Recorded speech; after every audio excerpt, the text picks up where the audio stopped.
जय माता दी।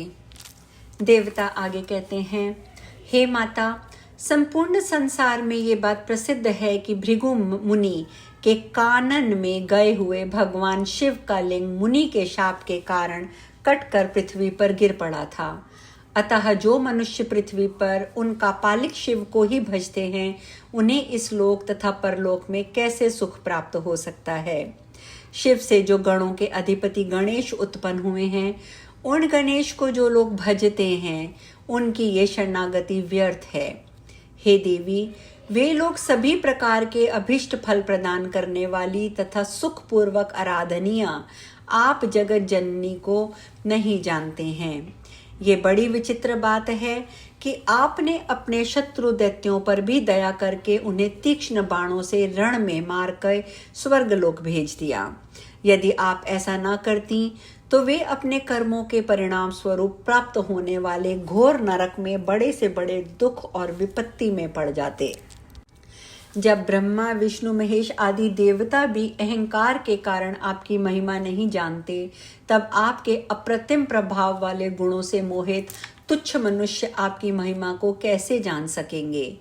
जो मुनिगण आपके स्वरूप को बड़ी कठिनता से ध्यान में आने वाला समझकर आपके चरण कमल की उपासना नहीं करते, अपितु सूर्य, अग्नि आदि की उपासना में लगे रहते हैं, वे मूढ़ बुद्धि अनेक विध कष्ट पाते हैं। समस्त श्रुतियों के द्वारा प्रतिपादित वे सार स्वरूप परमार्थ तत्व को वे नहीं जान पाते। मैं तो यही समझता हूँ कि अद्भुत प्रभाव वालों को जो आपके सत्व, रज और तम गुण हैं, वे ही मनुष्यों को उन्हीं की अपनी बुद्धि द्वारा विचरित अनेक प्रकार के शास्त्रों में उलझाकर उन्हें विष्णु, शिव, सूर्य, गणेश आदि का उपासक बनाकर आपके भक्ति भाव से सर्वथा विमुख कर देते हैं। हे अंबिके, जो लोग विष्णु और शिव की पूजा और भक्ति से परिपूर्ण शास्त्रों के उपदेश द्वारा ब्राह्मणों को आपके चरणों से विमुख कर देते हैं, उनके ऊपर भी आप क्रोध नहीं करती हैं, बल्कि दया ही करती हैं। और इसके अतिरिक्त मोहन आदि मंत्रों के ज्ञाताओं को भी आप संसार में बहुत प्रसिद्ध बना देती हैं। सत्य युग में सत्व गुण की प्रबलता रहती है, अतः इस युग में असत शास्त्रों पर आस्था नहीं हो पाती। किंतु कली में तो कवित्व के अभिमानी लोग अब आपकी उपेक्षा करते हैं और आप ही के द्वारा बनाए गए देवताओं की स्तुति करते हैं। इस पृथ्वी पर अत्यंत शुद्ध अंतःकरण वाले जो सात्विक मुनिगण मुक्ति फल प्रदान करने वाली योग सिद्धा एवं परा विद्या स्वरूपिणी आप भगवती का ध्यान करते हैं, वे पुनः माता के गर्भ में आकर कष्ट नहीं पाते। जो मनुष्य आप में ध्यान मग्न है, वे धन्य है। आप चित्त शक्ति हैं और वही चित्त शक्ति परमात्मा में विद्यमान है, जिसके कारण वे ही नाम और रूप से अभिव्यक्त होकर इस जगत के सृजन, पालन एवं संहार रूपी कार्यों के कर्ता के रूप में लोगों में प्रसिद्ध होते हैं। उन परमात्मा के अतिरिक्त दूसरा कौन है जो आपसे रहित होकर अपनी शक्ति से इस जगत का सृजन, पालन, संहार करने में समर्थ हो सकता है। हे जगदम्बे, क्या चित्त शून्य तत्व जगत की रचना करने में समर्थ हो सकते हैं? चूंकि तत्व जड़ है, अतः वे जगत की रचना में समर्थ नहीं है। हे देवी, यद्यपि इंद्रियां गुण और कर्म से युक्त हैं, फिर भी आपसे रहित होकर क्या वे फल प्रदान कर सकती हैं? हे माता, यदि आप यज्ञों में स्वाहा के रूप में निमित्त ना बनती, तो क्या देवगण उन यज्ञों में मुनियों के द्वारा विधिवत प्रदत्त आहुति रूप यज्ञ भाग प्राप्त करते? अतः यह निश्चय हो गया है कि आप ही विश्व का पालन करती हैं। सृष्टि के आरंभ में इस संपूर्ण जगत की रचना आपने ही की है। आप ही विष्णु, शिव आदि प्रमुख देवताओं और दिक्पालों की रक्षा करती हैं और प्रलय काल में आप ही संपूर्ण विश्व को अपने में लीन कर लेती हैं। हे देवी, जब ब्रह्मा आदि देवता भी आपके आद्य चरित्र को नहीं समझ पाते, तब मंद भाग्य हम देवता उसे कैसे जान सकेंगे। हे माता, आपने महिष का रूप धारण करने वाले अत्यंत उग्र असुर का वध करके इस देव समुदाय की रक्षा की है। हे जननी, जब वेद भी यथार्थ रूप से आपकी गति को नहीं जान पाए, तब हम मंद बुद्धि देवता उसे कैसे जान सकते हैं? हम कैसे आपकी स्तुति करें? विख्यात प्रभाव वाली हे जननी, आपने जगत में महान कार्य किया है, जो कि आपने संसार के अचिंत्य कंटक स्वरूप हमारे शत्रु दुरात्मा महिषासुर का वध कर दिया। ऐसा करके आपने संपूर्ण लोकों में अपनी कीर्ति स्थापित की है। अब आप सारे संसार पर अनुग्रह करें और हमारी रक्षा करें। व्यास जी बोले, इस प्रकार देवताओं के स्तुति करने पर देवी ने मधुर स्वर में उनसे कहा, हे श्रेष्ठ देवतागण, इसके अतिरिक्त भी कोई दुस्साध्य कार्य हो तो आप लोग मुझे बता दीजिए। जब जब आप देवताओं के सामने कोई भी महान दुस्साध्य कार्य उपस्थित हो, तब तब आप लोग मेरा स्मरण कीजिएगा, मैं उस संकट को शीघ्र ही दूर कर दूंगी।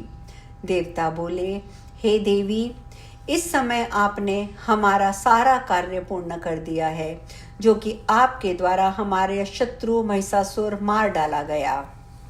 हे अम्ब, हे जगत जननी, अब आप हमारे मन में अपने प्रति ऐसी अविचल भक्ति स्थापित कीजिए कि हम सदा आपके चरण कमल का स्मरण करते रहें।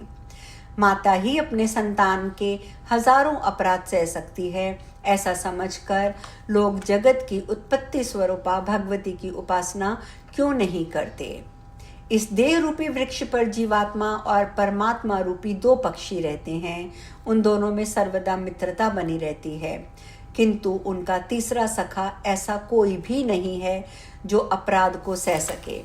अतएव यह जीव आप जैसे मित्र को त्याग कर क्या करेगा? देवताओं और मानवों की योनि में वह प्राणी पापी, मंदभागी और अधम है, जो अत्यंत दुर्लभ देह पाकर आपका स्मरण नहीं करता।